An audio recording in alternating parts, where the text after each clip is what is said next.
Hey everybody, Gears here, and this video we're going to be talking about painting the car. I've got maybe half of it sanded down. The passenger door around the back and the top, the back bumper is not done. This door, the front fenders, and the hood and the front bumper, so maybe not halfway done. I like to overestimate, I suppose, sometimes. But the whole thing needs to be sanded down. Whether I have to get rid of all the urethane top coating, I don't know yet. I gotta go back to the paint store and see what they suggest. Sanding this down, there's probably 3 or 4 coats of clear, 1 yellow, and maybe 2 white primer. And that has been, you spend all this time going down through the clear coat, you just barely get to the yellow, and all of a sudden you're down to bare steel. Or aluminum, or fiberglass, depending on which part of the car you're talking about. So that's been a little fraught. And anytime I've gotten bare steel, the times that I did not spray a quick clear coat over that to seal it in, there's been little bits of rust. So it hasn't been in the rain specifically, but just the moisture from the ocean is more than enough to do it. So I have to be real careful about that going forward for the rest of this. And then, like I said, I got to go talk to the paint store and see how far down I need to take this. Anytime with enamels that I've sprayed anything over a clear coat, it's just chipped off. And this paint is so expensive at nearly, I think I paid $1,100 for half a gallon kit, which turns into a full gallon once you distill it down. I forget what they call the... It's not like, anyhow, they got a special word for it, and it's not thinning.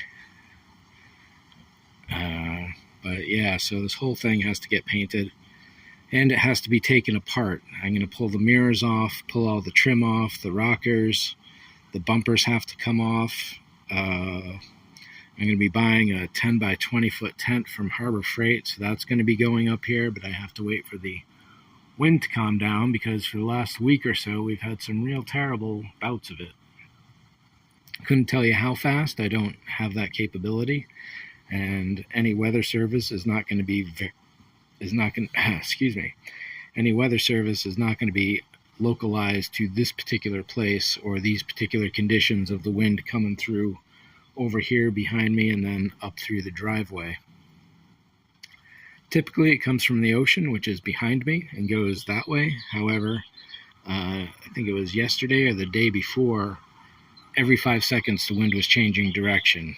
Left, right, forward, back, up, down. It was impossible to do anything. Spray paint, I was fine at 1 foot away, and then all of a sudden it's coming back at me in my face. 1 foot away, all of a sudden it's not making an inch out of the nozzle before it goes sideways. So I definitely need the tent, and tents and air do not go well, no matter how much concrete blocks you put around the bottom of it. So whether I'll be slitting holes in the tent or whatever, as long as it lasts long enough for me to paint this, I'm happy with that. The other day I was driving around with my wife in the car, and she was like, "Oh, what color are you going to paint it?" And I was like, "Yellow." She said, "Well, it already is yellow." And I was like, "No, it's like 5 different tones of yellow, and whether you can see that from here, the hood is a bit kind of limeish green, the sides there are more of a yellow, and so on. 20 years of fading. This is a 2005, and here we are in 2025, so this is actually 6 months short of 21 years old, and the paint definitely shows it.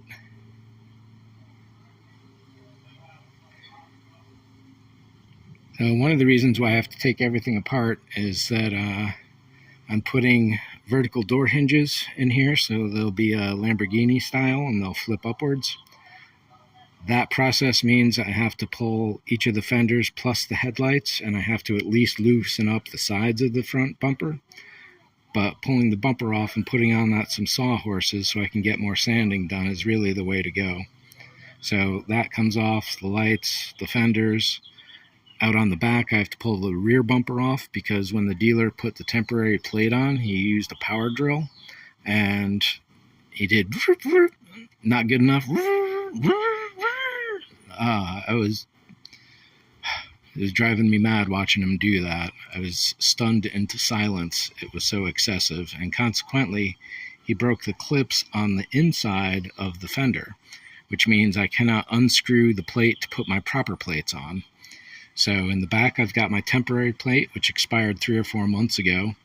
I haven't put my proper plate on the front because the back plate is different, even though I have the back plate in the rear window like it's supposed to be.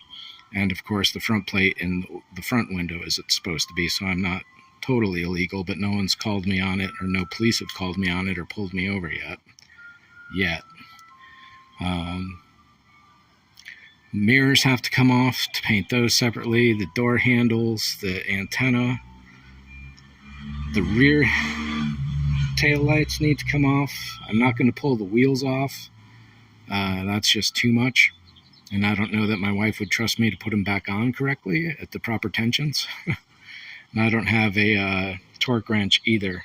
Those go for, well, $30 for a torque wrench. I'm thinking, no, it's considering I've got $1,100 worth of paint supply on me right now. $30 is nothing at that point. And if it's a tool you need for the car for the long-term use of it, then I may as well buy it at some point. I just quite haven't gotten to it yet. And the wheels are coming off. I've got the proper rims over here. I had to drive out from LA to Phoenix to pick these guys up, and I'm sanding them down because I didn't like the paint was all beat up on them, nicks, scratches. I had them sandblasted, as you can see on that wheel, and then this is number 3 rim that is getting a lot of sanding on it. This one sits at 150 grit right now. I'm also replacing the internal seats. One of the ways the used car dealer ripped me off was claiming this was a black and tan edition, and what that meant was the leather seats had a tan stripe going down the middle and black on the sides. The day after I got the seats delivered, I happened to find them on eBay for $300 each. The day after, my research showed me that of the 3 anniversary edition cars, black, silver, and yellow is the only one that could not be a black and tan edition. So they boosted up the value on that by lying about it, and hey, I should have known better. All my research wasn't in yet, but I needed a car, and that's the way that goes. You need a car, you need a car. My last car was on its last wheels, technically. I think there's a video going back to September, October, November of 2024 where I have them nose to nose in this driveway for the one and only time. So, yeah, everything gets pulled off, all the fascia, this top piece, or ice cream truck? That's a loud one. And it's early, it's only April. So I'm going to have to wait until he goes away so we can actually hear what I'm saying. Oh, I am not looking forward to the ice cream trucks coming around this summer. Ugh. Noise. What happened to simple bells back when I was a kid? There I go. When I was a kid, ice cream trucks just had a series of little jingle bells. Now it's all pre-recorded music. So I think, as I was saying, the antenna, the door handles, the mirrors, the fascia around the top of the window, the rockers on the side, the front, rear bumper, both lights in the front and the tail lights and back. I think that's it. So I really want to do this proper. I've seen a bunch of car painting videos where they'll just mask things off, like the side emblems that I've already removed, one on the side there, one on the front here, and the other side. It's a bit cheap, and I would imagine the paint and the gloss build up around those areas. So this is being the 35th anniversary edition, of which there were as many as 230 yellow made, and 21 years later, how many of those can be left? Maybe half. In which case maybe there's 100 of these on the road still, and of those, how many are a manual, how many have this option or that option, and so on. So I'm pulling everything out everything that makes this a specific anniversary edition, everything out of the trunk, the plastic and stuff, so I don't damage it when I'm putting R2-D2 stuff in there when I go out to events. And all of that has been wrapped up in plastic and put away in storage already. The emblems on the side are a special kind of a brass goldish look instead of pure silver like all the other editions. So they're the floor mats, those have 35th or 35 stitched into them, so those are now in storage. And I got regular 350Z mats in there now.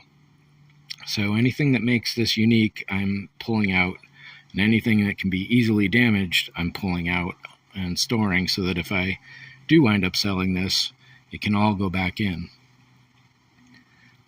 And one of the reasons why I'm painting all this is because I'm going to be pulling the rear glass and putting this droid slot in there.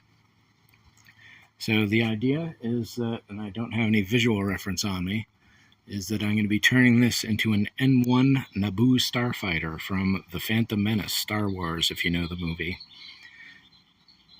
The silver parts, like the front bumper, the rear bumper, and the rockers, those are going to be vinyl wrapped with really bright silver. But nevertheless, I'm still going to paint these because I really need to do the whole thing. If I do resell it, the vinyl gets pulled off, for example. Or if someone buys it and they like the Naboo, they can switch between it themselves. We'll see.